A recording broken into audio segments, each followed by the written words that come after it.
Sleeves here with the Senior Pickleball Report, powered by TNC Network. Let's get it going.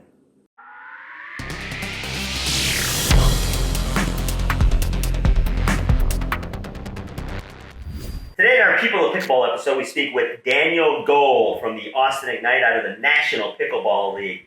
Daniel was a former high-level tennis player, played at Wimbledon, and he's quite the personality. And we met at PickleCon this year, so we had a great conversation. So stay tuned for that. But before we get to that, if you like this content, consider subscribing to the channel. Follow all the links in the description for discounts and everything you can think of pickleball-wise. Subscribe to our newsletter so you keep up with what's going on in the Pickleverse. And hey, let's get to that conversation with Daniel Gold.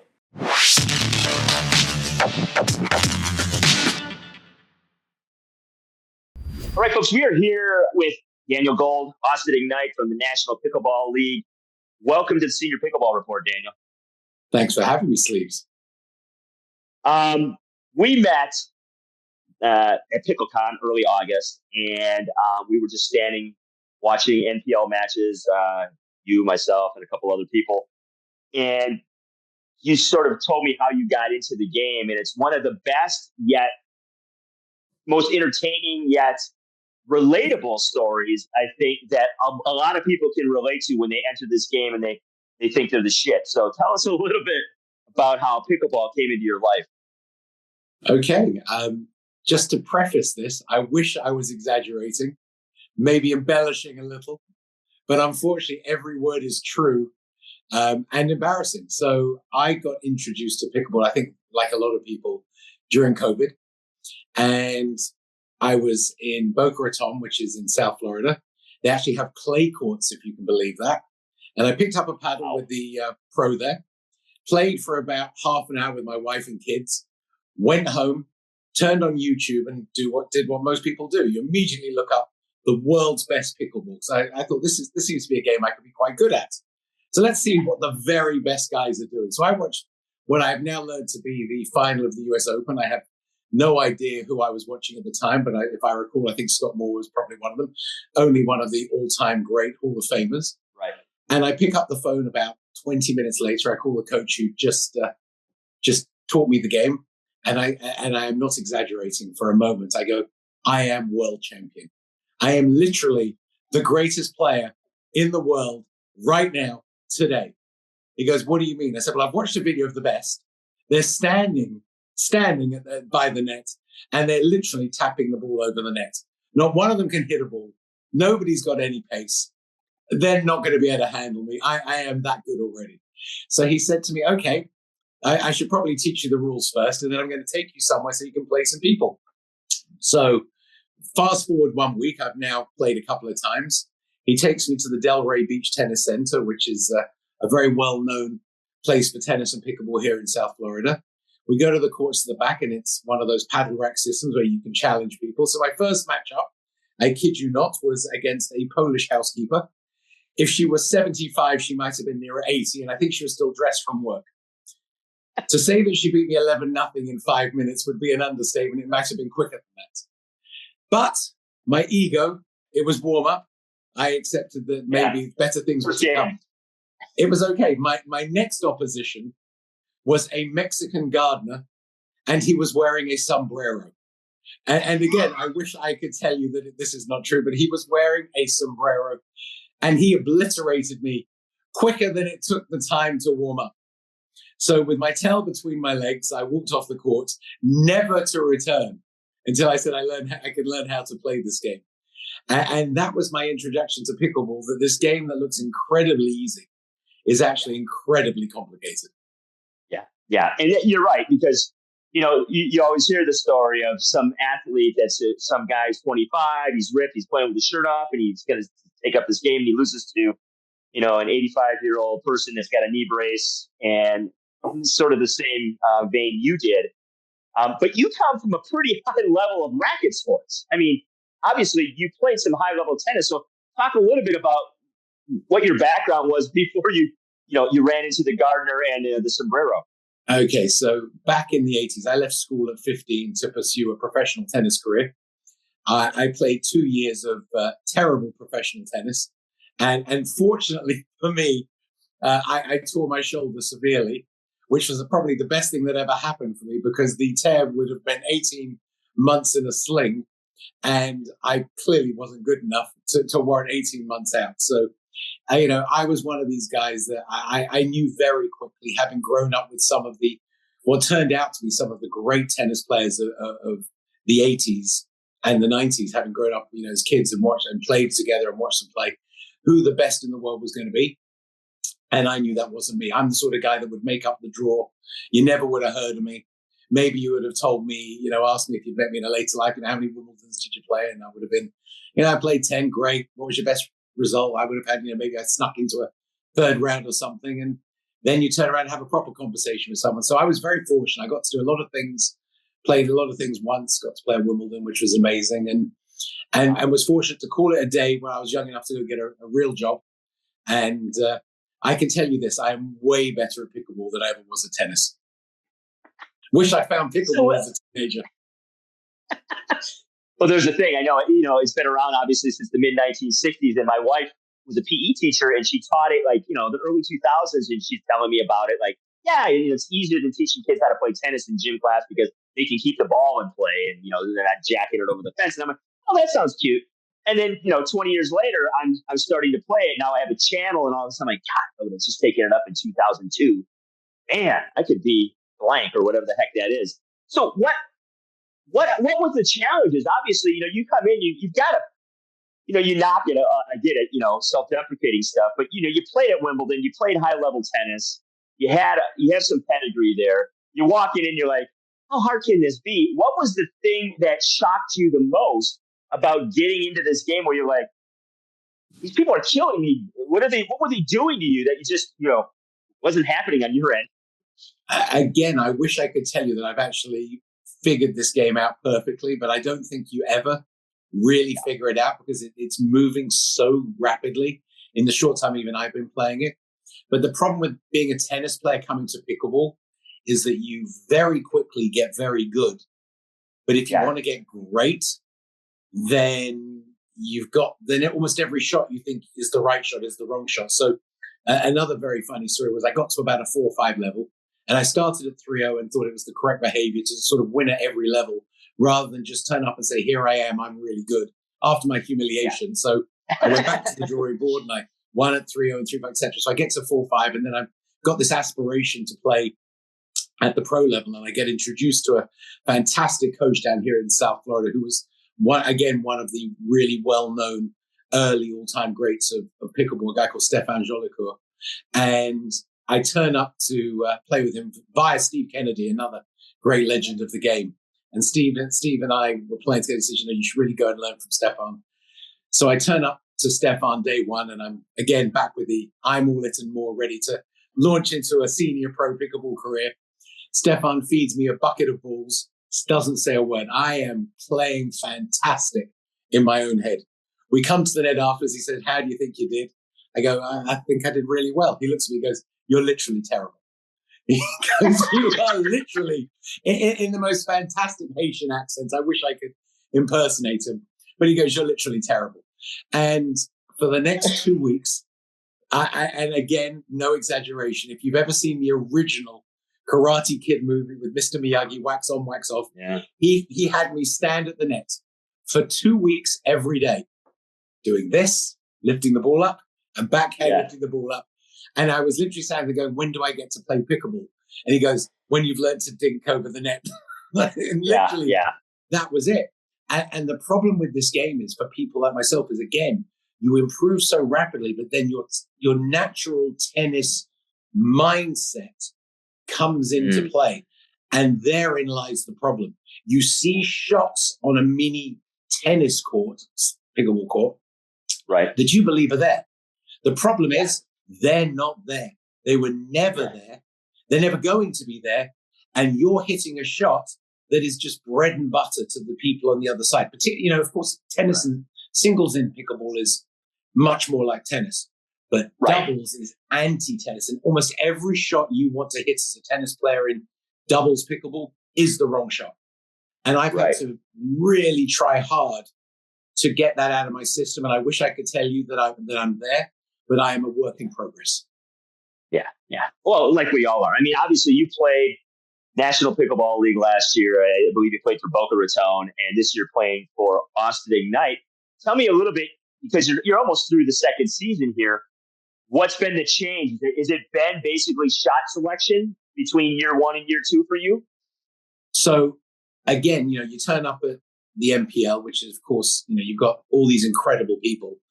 And the problem with pickleball, and you'll find this, I think, probably even in the rec games in parks, you watch people play and you're like, I can do that. I'm as good as them. I don't understand what it's like. They come and challenge you, and they quickly realize that the people they're playing are much better than the game looks. So the thing about the NPL was I was very fortunate to have access to the best players in the world, and everyone's very gracious at the NPL. It gives you a lot of time. And I was out for dinner one night with two of, honestly, the best players in the world, Stefan Andren, who's from Portland, Oregon, and Paul Olin.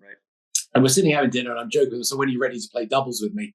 And Stefan literally said to me, you've got this world-class forehand, you can hit it as well as anybody. And he looks at me and goes, I don't care.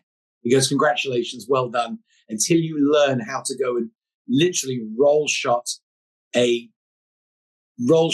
from the baseline into my feet that can kick up and go away and do that 50,000 times. When you can do that, come back and we can have a conversation.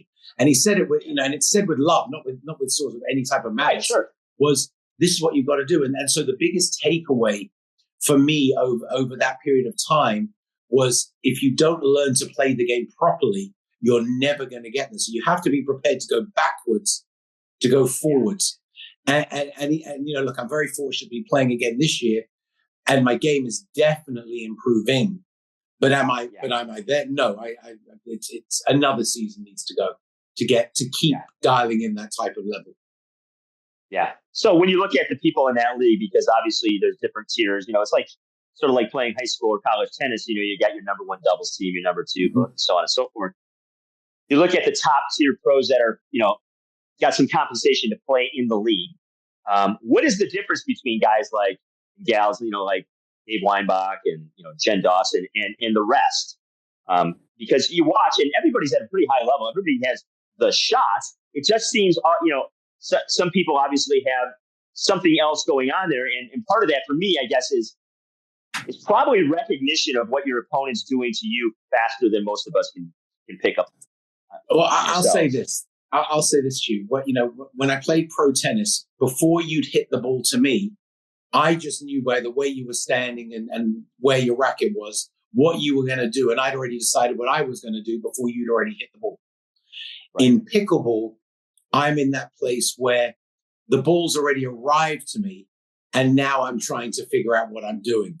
And so I'm late to my shot selection, whereas these fantastic players that you talk about, they played for so many years already.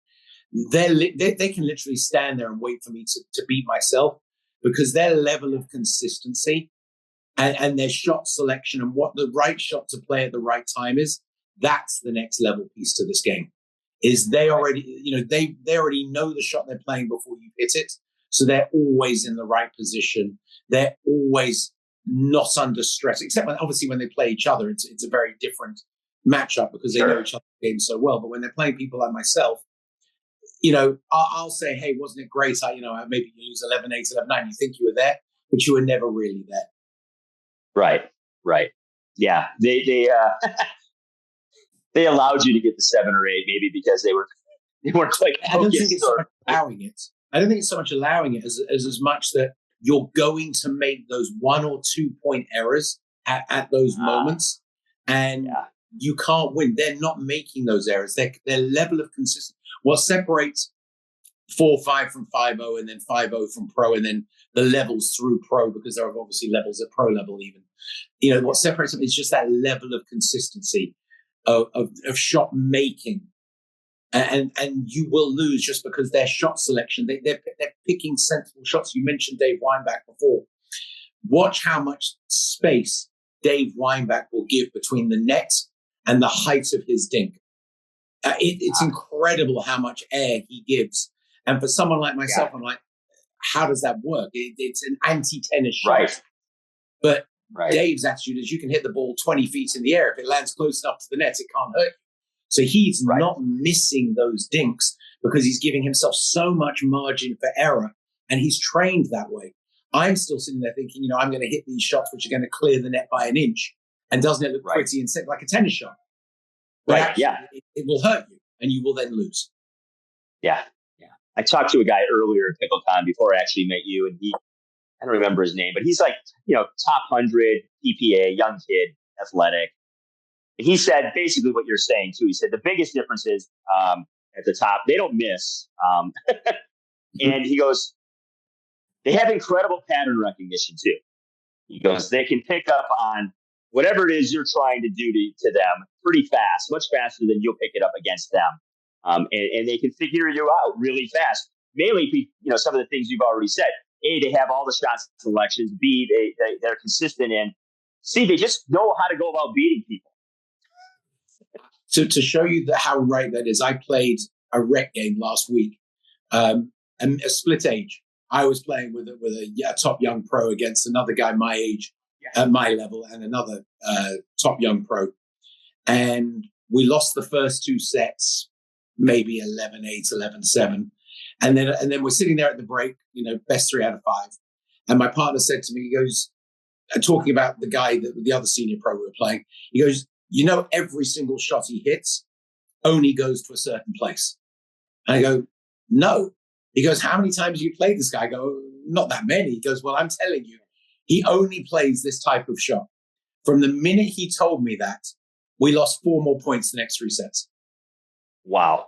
Yeah. So, so that level, as you said, of these guys with more experience who can see these things quicker, even with all my experience, I never noticed. But the minute I saw it, I couldn't unsee it, and then we steamrolled them. Right. Yeah, and that's the difference. In most games, I played, pretty high-level sand volleyball, beach volleyball for years, and that game's a lot less complex than doubles and pickleball.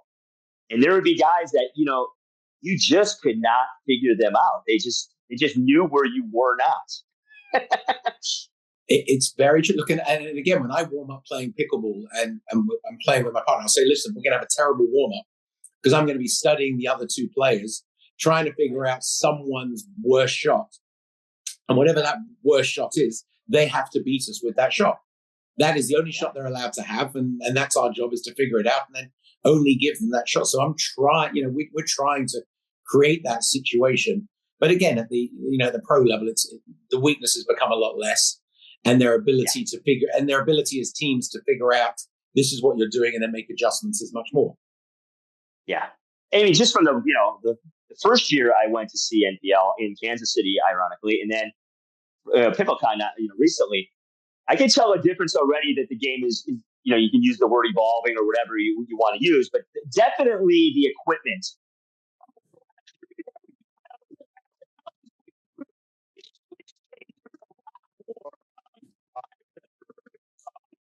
I've totally lost you. You've literally vanished. I can see myself. I can see you perfectly as a video, but I can't hear you.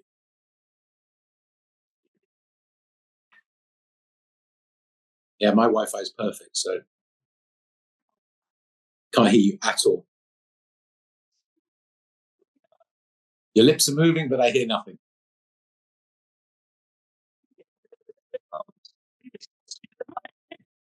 I can literally just hear a little bit of your voice, a tiny bit, but you're gone.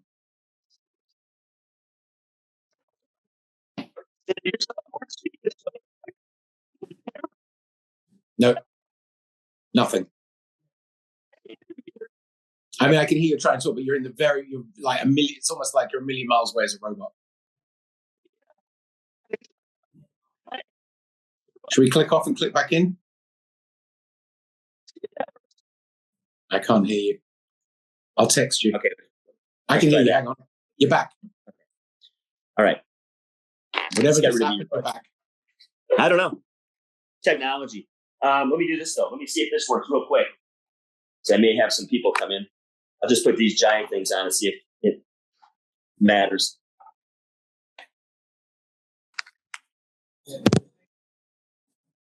No, you've gone again.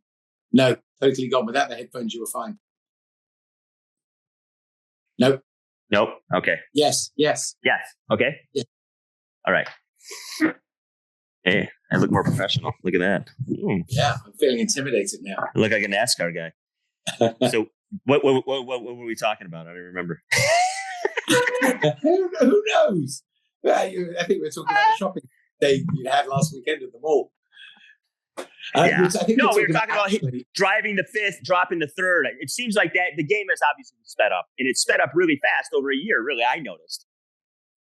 And you were talking about the technology and I think the improvements and everything. And, it's very interesting because I was always with that tennis game, about driving. And then, of course, last year, everyone was like, no, you've got to be dropping and dropping and dropping. And then this year, technology is such, if you're not playing a power game, you will be overpowered.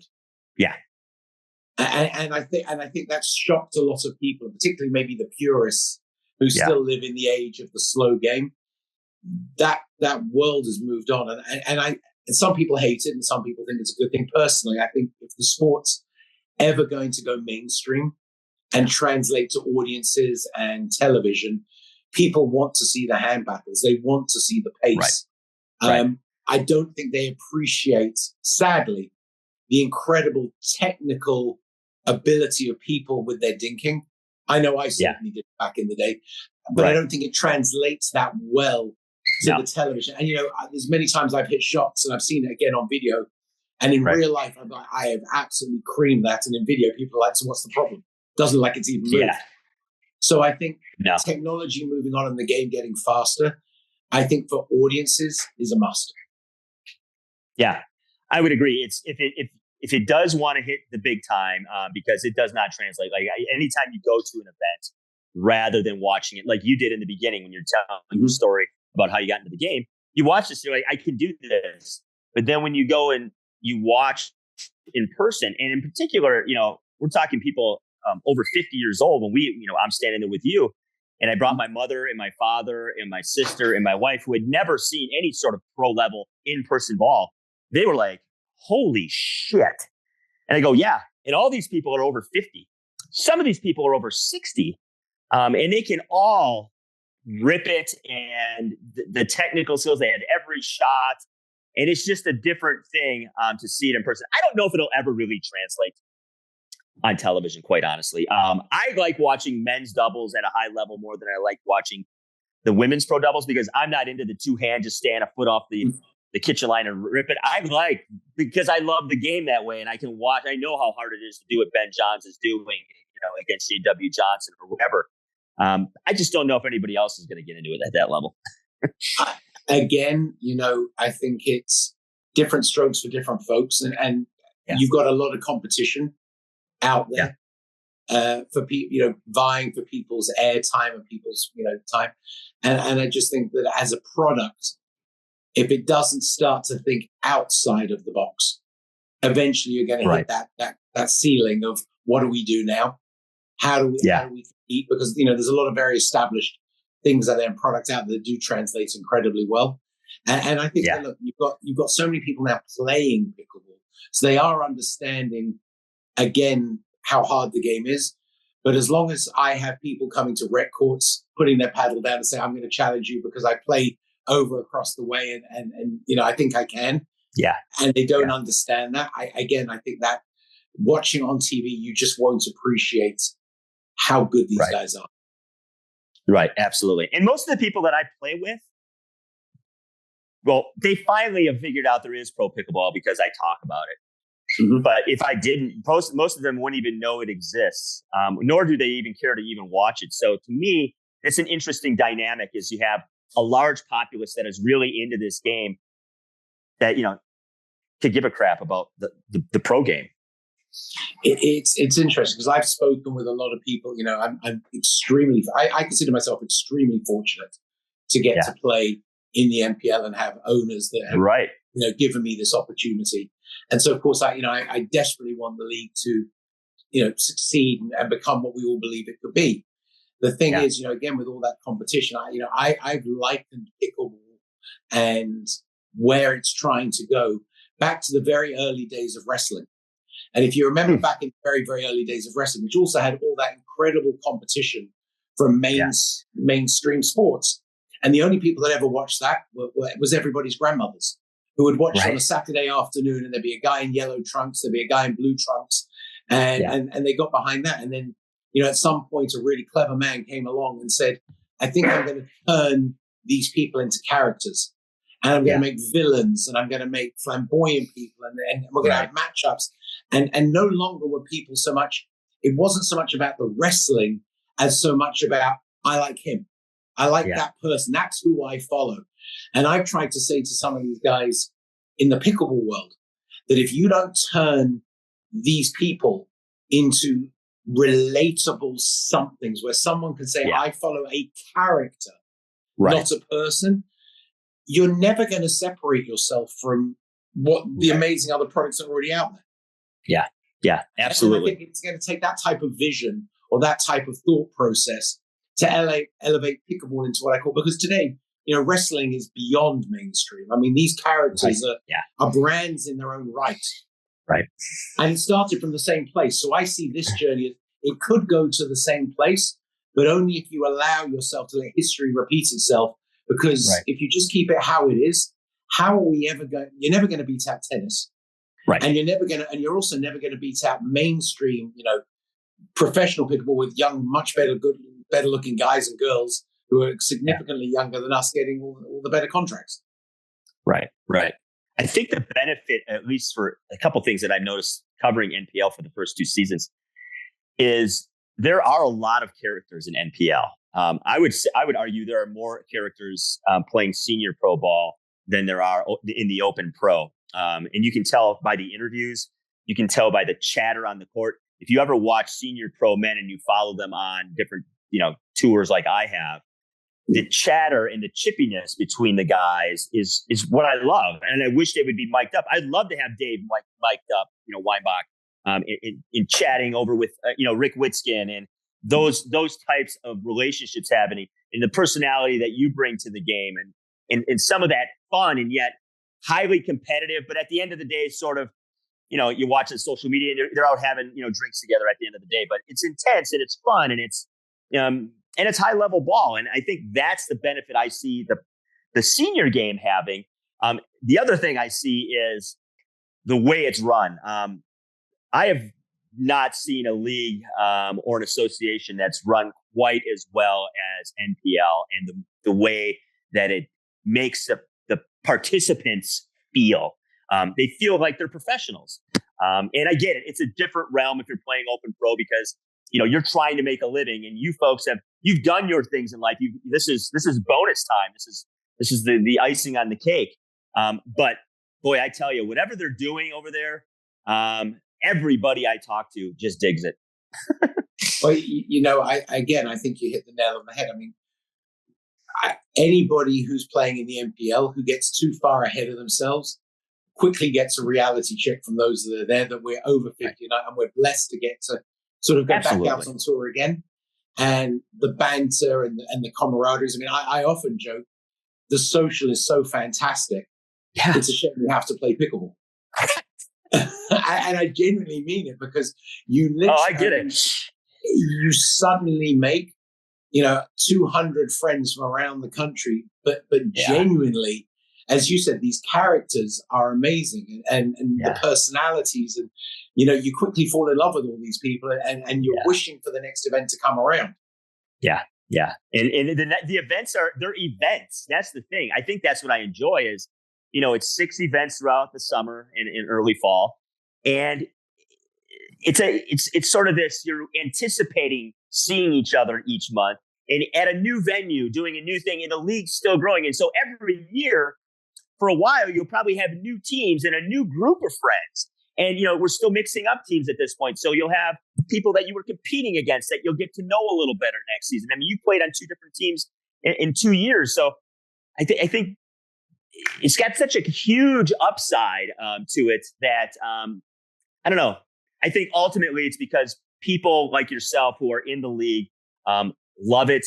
And all of you have these dynamic backgrounds where you don't have to always reach out and find people to try and figure some things out, because, you've got people that have vast professional experience in your league. It's interesting you say that. So a couple of weeks ago, and you talk about these events.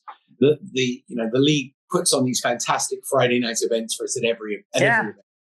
And a couple of weeks ago, we had a trivia night. And at one point in the trivia night was how well do you know your teammates? Oh. And it was 32 questions. And and it's quite interesting because in my little world, people get quite excited. Oh, you played some professional tennis, and it's like, okay, fine, whatever. And they do these 32 questions, and the people at the NPL, they're your friends. There really is no antagonistic behavior. Yeah. Everybody's loving and hugging and kissing and joking around, and really trying to give each other a lot of abuse in jest. When you're playing, and it's great. It's great for backers. And they start doing the questions about how well you know your teammates. And it goes along the lines of, so which one of your teammates has won a couple of Grand Slam doubles titles? Which one of your teammates played mixed doubles with John McEnroe at the French Open? Which one of your teammates played her first Wimbledon at 14? Which one of your teammates beat Martina Navratilova in the quarterfinals of the French? And you're sitting, by the way, then moving from tennis, which one was a world-class badminton player? Which one was a world-class table tennis player? And you're sitting there going, no, these are normal people around the table. Right. You realize that back in the day, you're sitting amongst royalty of their sports. But back in the day, you would never have had the type of, they probably wouldn't have behaved that way. And you would never have had the access to have had the type of relationships because of the level of competition. Yet here, everybody's just welcoming and loving and trying to help everybody get better. And you sit around and go, really? You did that? I mean, you even find it was one of the sweetest guys in the whole league was which one of your teammates once got beaten up by the Hells Angels? And we've all put it down and we've all had these things. And of course, the person it turns out to be was without question one of the nicest, most unassuming guys you could ever imagine. I mean, he, of the 100 men that play in the league, he'd have been in the bottom 10% that you ever could have imagined him being in a bike gang getting beaten up by the Hells Angels. He goes, I was a punk when I was a kid. Yeah. And that's amazing. That's the diversity. And that's what I'm talking about. Those are the personalities, because everybody's got these unbelievable, amazing stories, people like you, and, obviously I read your little bio on your Austin Ignite page, and apparently is the Elton John reference real? Did that happen? It is very true that back in the 80s when I was playing, Elton used to love playing tennis. And he would play a lot where I used to play. And every day we would play together and we'd go out for dinner. And anywhere he was in the world, I would know where he was and have access to calling him and speaking. He'd come over to our house and we'd go out for dinner. Yes, it was quite funny because I actually was playing at Wimbledon. They gave everyone tickets to go to the Elton John concert. Okay. And what was interesting was nobody really believed me that I knew him. And it was my birthday, and he happened to and he said, this one's for Daniel, happy birthday. I was sitting in his seats, so he knew exactly where I was. Yeah. And it's true. It's one of those strange things. But what's ironic is, if you ever go and see his movie back in the 80s, how messed up his life was. Yeah. What's crazy is we really did have that amazing relationship back then. And I bumped into him a couple of years ago somewhere, went up to say hello. I hadn't seen him in obviously like 30 years, had zero recollection of any part of that period in his life. Like it never happened. Yeah. And he was in my house. Yeah.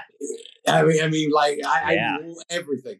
But, you go through the things he went through back in the day and you realize how out there it was. And it was fun for me, but you realize that, thank God he is where he is today. Yeah, absolutely. And that's the thing. All of you have these journeys that, 50, 60 years on this planet. And I think that's ultimately what makes this league tick. And I watch the PPA and the APP and MLP and all that stuff. And these, I'll use the word kids. Some of them aren't kids, but just struggling to sort of not only find their place in pickleball, but in life. And it's just, there's so much angst.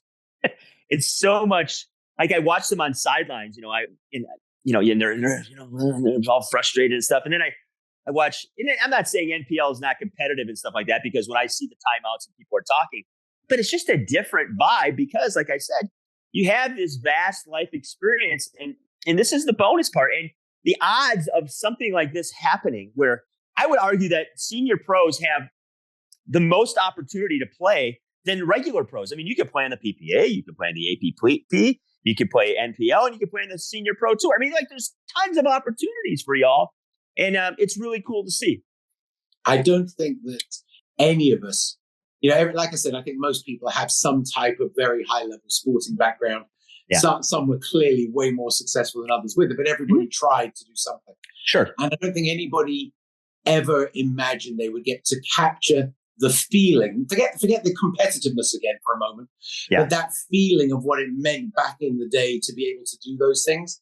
I think they were long forgotten emotions that you were nostalgically remember, but you never thought you would ever get to feel again. And suddenly we're all here again, and everybody's feeling like they're back in their 20s and teenagers and 20s and their 30s competing. And like I said, you never thought you would get that rush of adrenaline, that competitiveness that you just thought would never come around again. Of course, it's there. And I think that's what's driving everybody for as long as they can to hold on to it, because we never thought we'd get it again. Right. Yeah. There's definitely a gratefulness vibe that is within NPL that, like, holy crap, look what's happened to us and look what we get to do with one another. It's sort of an all-star teams of, like, people that had unbelievable athletic backgrounds and professional backgrounds and life experiences. It's cool to watch. So where do you see this going? I mean, it's only the second season. They've already added 12 teams. I interview all the ownership team, personnel, and everybody's super jacked when they're in the league. And I catch up with them a year later, and they still love it. And, I've heard they want to add up to 30 teams, and I would think eventually maybe, play in your own town if they got a facility and stuff like that. So where do you see it going? I think what you just described is exactly the journey it needs to go on. I feel that, and again, if you don't have a hometown team playing in front of hometown support, again, at a certain point in time, these things have to get monetized. Sure. So, it's for the players, it's wonderful. But for ownership, of course, there's some more there's grown up conversation that need to happen. I think if you're ever going to make this into the mature business that it needs to be or wants to be, hometown facilities with hometown teams with hometown talent predominantly is essential. You're never going to sell a match shirt from a guy that, isn't in the town, that you can't do clinics with, that you can't have access to. Right. The local families, the local friends, they want to come and support you. Yeah. I know that I happened to play a match last week against Boca, and it wasn't just against Boca, but it was actually against two of my great friends from down here. We play together all the time.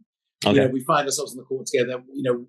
We play in a group of guys on a group chat. And of course, our group of guys on that group chat were commentating while watching our match to each other through the match. And there's a lot of abuse, of course, that goes on in that. But that was the point. Had that match been in South Florida at a local venue, you would have had all of those people inside that stadium rooting for the hometown heroes. And I think that's an essential part of this. I felt that Kansas did a wonderful job of trying to make that feel like it was home. Columbus, when we were in Columbus, again, there was matches I played against Columbus in Columbus where when they won a point, the noise was certainly a lot louder than when I won a point. Right. But I loved that. I loved that was happening. And I think that's where it needs to go. Yes, you're going to end up with more teams, more regionalized, just like in the NFL is obviously what I think they'd like to do. But again, there's no point having teams that don't have a fan base. Again, I think that's an essential part of this. I think that's where they're going to hopefully take this. Yeah, and it's the same, obviously, with the game as well as Major League Pickleball is going through the same thing where they're trying to figure out, can we have actual home and away matches, and can we build a fan base? And obviously, part of that is waiting for the infrastructure to catch up. Correct. As we see the infrastructure starting to explode. All right, before I let you go, what were your overall impressions of? I know you were you were playing, so you didn't have a lot of time probably. But what'd you think of PickleCon? I mean, very first event. I think that in conceptually, it was marvelous. Mm-hmm. You know, it was a big event, lots of great stands, and the concert. I think they obviously clearly underestimated what it would take to get people through the door. Yeah. I think the way, again, coming back to business versus an idea, I think when you do something in its infancy, in its first year, it's all about foot count. And the price point of what they charged to get people through the door, I think, was clearly hard for people. I think they should have charged a nominal fee to get foot traffic through the door, because the main foot traffic I saw was people playing in the other tournaments they had there, right? Rather than coming to the stands. But I think that conceptually and potential-wise, if you fix that piece where a family can come out on the weekend, they can play pickleball, they can play in a lower level pickleball tournament should they wish, and they can come and watch pros play, and you can go and shop and try all the latest and greatest stuff. It's a no-brainer.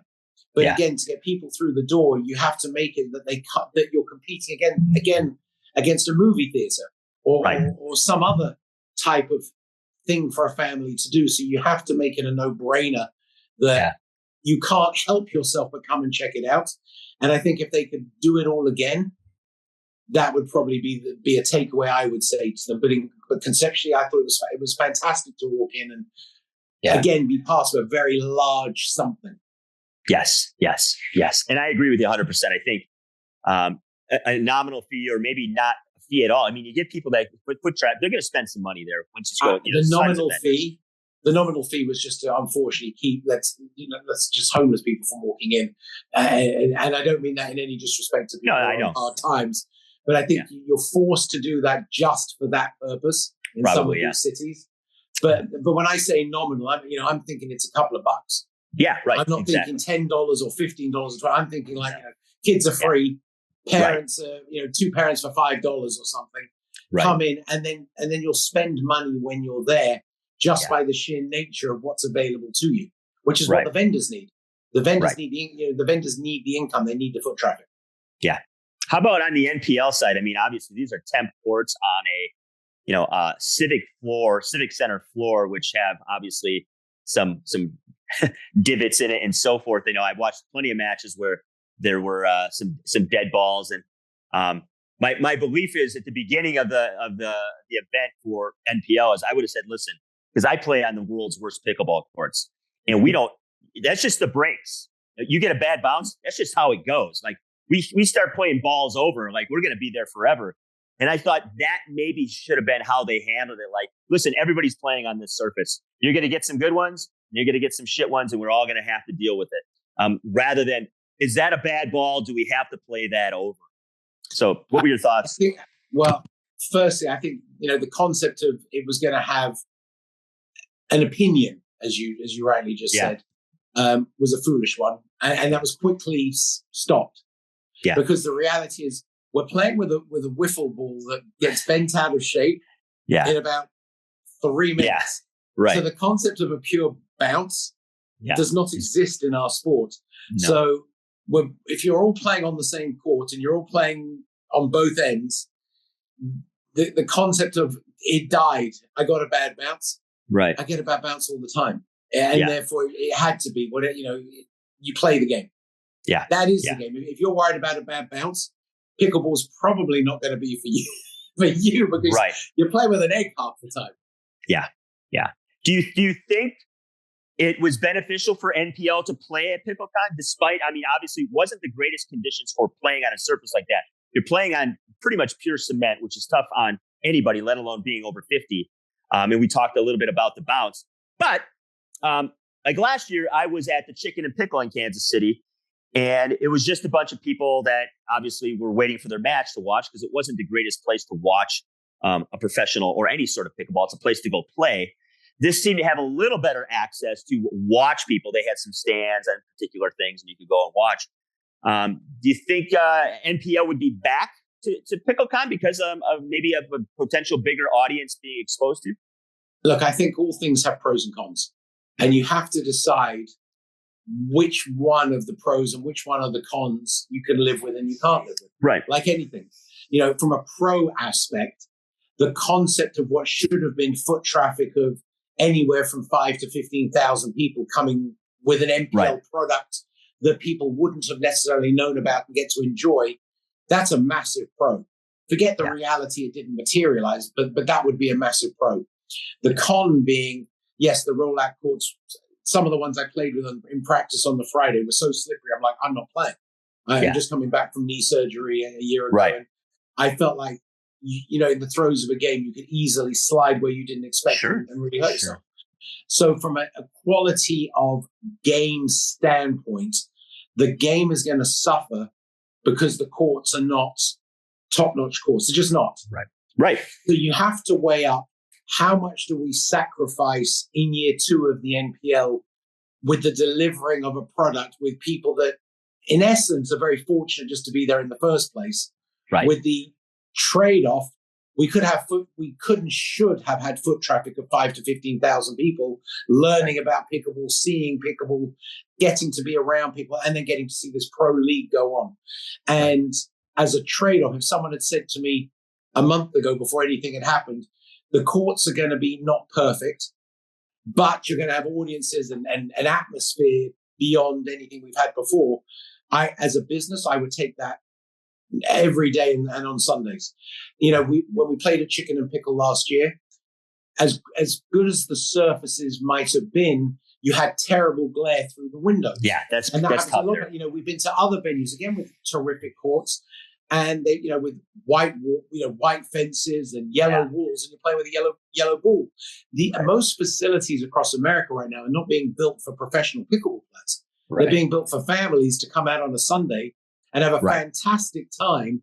And they don't understand that the yellow ball off a yellow wall is going to be it's not built for us. So we're trading off almost weekly that concept of here's the perfect venue. The perfect venue today in America for pickleball indoors with 20 plus courts to hold an event like ours. If it exists, I haven't been there. We've been to one in Cincinnati, which is the best one we've been to. I believe we're going to hold the finals this year. Yeah. I mean, the quality of court was fantastic. It was still though a adapted, furniture store that got adapted to make a pickleball or an old tennis. Right. And you've got air conditioning units above the courts. And does it impede play? No. But do I know it's there? Yes. Does it feel a bit wonky? Yes. Yeah. But the quality of the courts were fantastic. So perfection doesn't exist right now. I'm sure it's going to come. Yeah. So for me, all day long, deliver me the crowds, deliver me more people that are buying into the game, that are getting enthusiastic about the game. Yeah. And people like us, as much as we've got opinions and egos and everyone thinks they're superstars, we're still just a bunch of senior guys with the privilege of getting to play pickleball. And by the time the sport gets to where it's going, we're going to be distant memories. Therefore, the sport is more important than us. Yeah. So, yes, they should, in my opinion, yes, PickleCon, if they're going to do it and they're going to have you and they can get the foot traffic, it's a fantastic opportunity to grow your brand. Yeah, well said. I agree with everything you're saying. And I guess what PickleCon's new, NPL's new, all of this is new. PickleCon will be back in Kansas City one more year, and then they're going to try some other places. So it'll be interesting to see what changes over the year. And I hope NPL's back because I do think they'll figure some things out on the PickleCon side to get more foot traffic in there. We're all filling out surveys, vendors and panelists and participants. So, and they seem pretty open because they know it's new and we're trying to all figure this out. But I think you hit on some great points.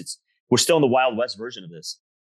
You know what? And we're blessed to have these problems. I mean, absolutely, these are real world problem. I mean, we get to play pickleball every day with our friends. I mean, the things it's done for families. I mean, I could never take my family on my worst day and go and play tennis. Right. The ball travels too far. Yeah. It's got too much going on. The ball comes back to me. I'm picking it up more than I'm doing. Yet I could take anybody to a pickleball court and we can have a great afternoon. I don't care about my level or their level.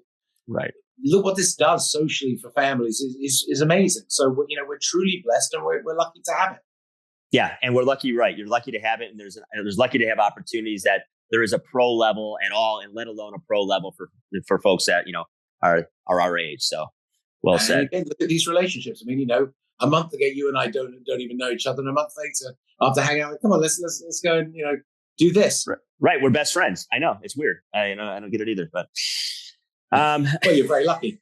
I am. I'm very grateful for you. You don't know how lucky you are to have me in your world. That's right. Hey, Daniel, thanks for your time. Any last minute thoughts here?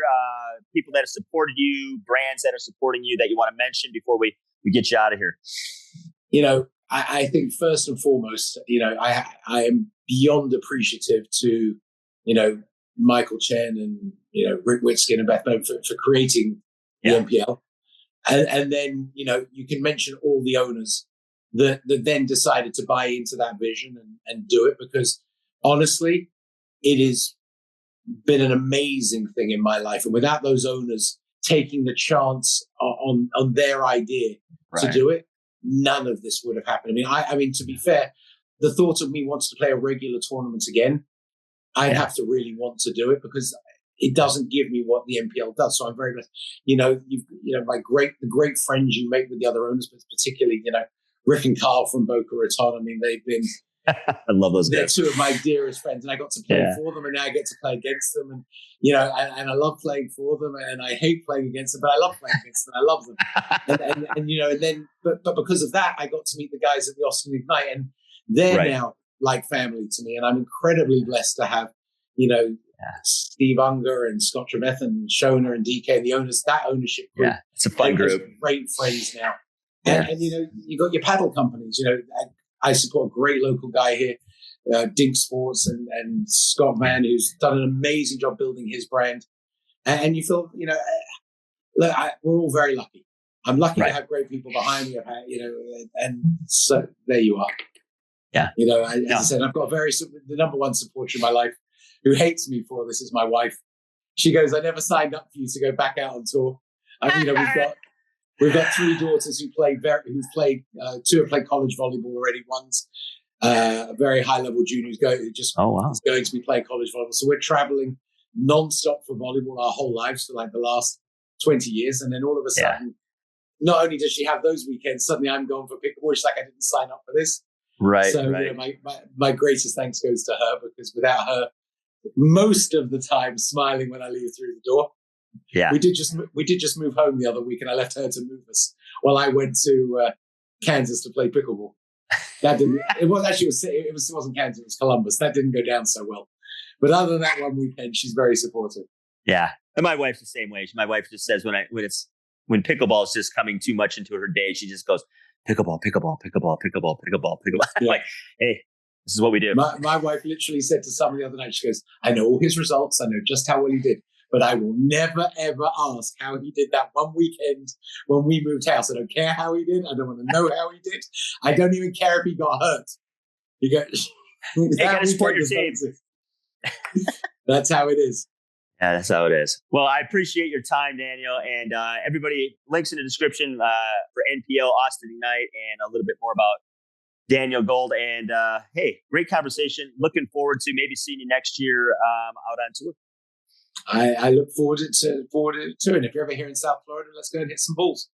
Yeah, I got to get down there because Carl and Rick keep going. Yeah, come on down, man. You put you up, and I got to hit some balls at those guys. So listen, I only know anybody in pickleball because of Carl Foster. Him and I, when we were playing, we were dominating the 2-5 level. We had nicknames. Fish and Chips was how we referred to. Everyone knew us as Fish and Chips. We had a 3-month run of never losing. So I owe a lot to that man.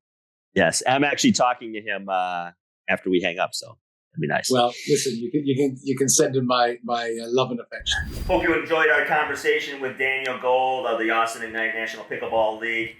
All the links in the description you need to find out about Daniel and what he's doing, what he's playing with. All right, folks, at the end of the day, hey, let's pickle.